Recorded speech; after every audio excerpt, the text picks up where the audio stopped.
স্বাধীনতার 54 বছর পরে শিক্ষকের জীবন মানের কোন পরিবর্তন করেনি। সারা বাংলাদেশের শিক্ষক সমাজের গায়ে হাত তুলেছে, এর প্রতিবাদ জানাতে এসেছি। স্বাধীনতার 54 বছর পরে শিক্ষকের জীবন মানের কোন পরিবর্তন করেনি। মাননীয় শিক্ষা সচিব, আপনারা কি কাজ করেন? শিক্ষা মন্ত্রণালয়ে বসে থেকে শিক্ষকের কোন অধিকারের কথা আপনাদের কি চিন্তা করেন না? তাদেরকে অবহেলিত করে রেখেছেন।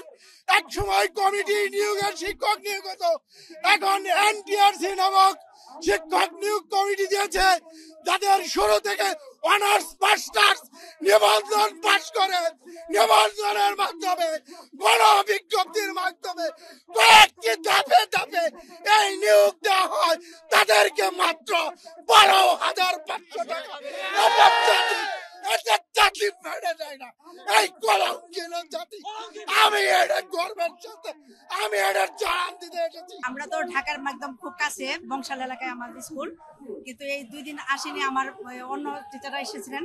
কিন্তু আজকে বিবেকের কারণে আসছি যে আমাদের শিক্ষক জাতির উপর যে পুলিশি হামলা হয়েছে, নির্যাতন হয়েছে, এবং আমাদের যে দাবিটা যৌক্তিক একটা দাবি, এবং এটা কোনো বিলাসিতা না, মাত্র 20% হলো বাড়ি ভাড়া। যে ভাড়া দিয়ে যে টাকাটা দেওয়া হবে সেটা তো একটা রুম ভাড়াও হয় না। সেখানে আমরা ফ্যামিলি নিয়ে কিভাবে এই মানবতা জীবনযাপন করে শিক্ষার আলো ছড়াচ্ছি, মানুষ গড়ার কারিগর আমাদেরকে বলা হয়, কিন্তু আমরা তো মানুষ, আমরা তো কোনো মানে 75% কি আমাদের বোনাস চাওয়া হয়েছে। এটা কি অযৌক্তিক? বা কর্মচারীদের আর হলো যে 1500 টাকা চিকিৎসা ভাতা, 1500 টাকা চিকিৎসা ভাতা, এটা কি হয় বলেন? একজনের চিকিৎসা ভাতা হয় না, সেখানে ফ্যামিলির আমাদের পরিবারের সদস্যদের চিকিৎসা ভাতাটা কিভাবে আমরা এটা সম্ভব? যে বাড়ি ভাড়া দেওয়া হয় সেটাতে একটা টয়লেট ভাড়াও হয় না। আপনারা চিন্তা করে দেখেন, একটা টয়লেট ভাড়া হয় না, যেখানে সচিব মন্ত্রী মিনিস্টাররা মানে 30-35 হাজার টাকা বাড়ি ভাড়া পায় বা আরো বেশি। সেখানে আমরা 20% মানে আপনারা হিসাব করে দেখেন কত পাই। সেখানে একটা টয়লেট ভাড়া হয় না। আমি খুব অবাক হই যে আমরা কিভাবে মানবতার জীবনযাপন করে, বিশেষ করে এমপিভুক্ত স্কুলের টিচার তো সারা বাংলাদেশে অনেক, সরকারি স্কুলের তুলনায় এমপিভুক্ত স্কুল অনেক। সেখানে আমরা যদি এইটা যদি না করি তাহলে শিক্ষার হার আরো নিম্নে নেমে যাবে। এবং সবচেয়ে আরো ইম্পর্টেন্ট একটা বিষয় হচ্ছে যে আমাদেরকে কম বেতন দেওয়া হয় বলেই আমরা কিন্তু জীবন জীবিকার তাগিদে আমরা কিন্তু স্টুডেন্টদেরকে কোচিং করাতে বাধ্য হই। আপনারা সরকার থেকে বলা হয় কোচিং বন্ধ করেন, কিন্তু কিভাবে বন্ধ করলে আমরা চলবো কিভাবে? আমরা কি হাওয়া খেয়ে খেয়ে ক্লাসরুমে যাব? আমরা আমাদের ছেলে মেয়েদেরকে নিয়ে কোথায় থাকবো? যে আমার স্কুল পুরন ঢাকার একটা রুম ভাড়া নিতেই 6-7 হাজার টাকা। সেখানে কি একটা রুম ভাড়া নিয়ে কি আমরা 4 জন ফ্যামিলির মেম্বার নিয়ে থাকা সম্ভব? আর ছেলে মেয়েরা যখন বড় হয় তখন তো ওদেরকে বাস্তবকরণে আলাদা রুম দিতে হয়, ওদেরও পড়াশোনার খরচ আছে। তাহলে কিভাবে দ্রব্যমূল্যের ঊর্ধ্বগতি সবকিছু মিলে আমরা নাকাল অবস্থা। কেন আমরা মাঠে নামবো? আমরা তো পাঠদানের জায়গায় থাকার কথা আমাদের। আজকে কেন আমরা এখানে? কেন আমাদের উপরে লাঠিচার্জ করা হবে? কেন আমাদের ভাইদের কান ধরে নিয়ে যাচ্ছে? মানে কি অবস্থা? কোনো আমাদের কাছে কি সন্ত্রাস আমরা যে আমরা কোনো লাঠি সোটা নিয়ে এসে সরকারি বিরোধী দাঁড়িয়েছি? আমাদের দাবি দেওয়া যদি আজকে ক্লাসে বসে যদি প্রজ্ঞাপন দিত, আজকে কি আমরা আসতাম? আমরা বারবার অনুরোধ করেছি, আমাদেরকে বলেছে প্রজ্ঞাপন আসবে, আমরা কি দেখবো 500 টাকা আমাদেরকে বাড়িয়েছে। এটা হাস্যকর বিষয় না? এটা কি হাস্যকর? একটা কাজের মানুষ যেখানে 10,500 টাকা বেতন, 15,000 টাকা বেতন, টিচারদের কেন অপমান করা হচ্ছে? আমরা কি মানুষ না?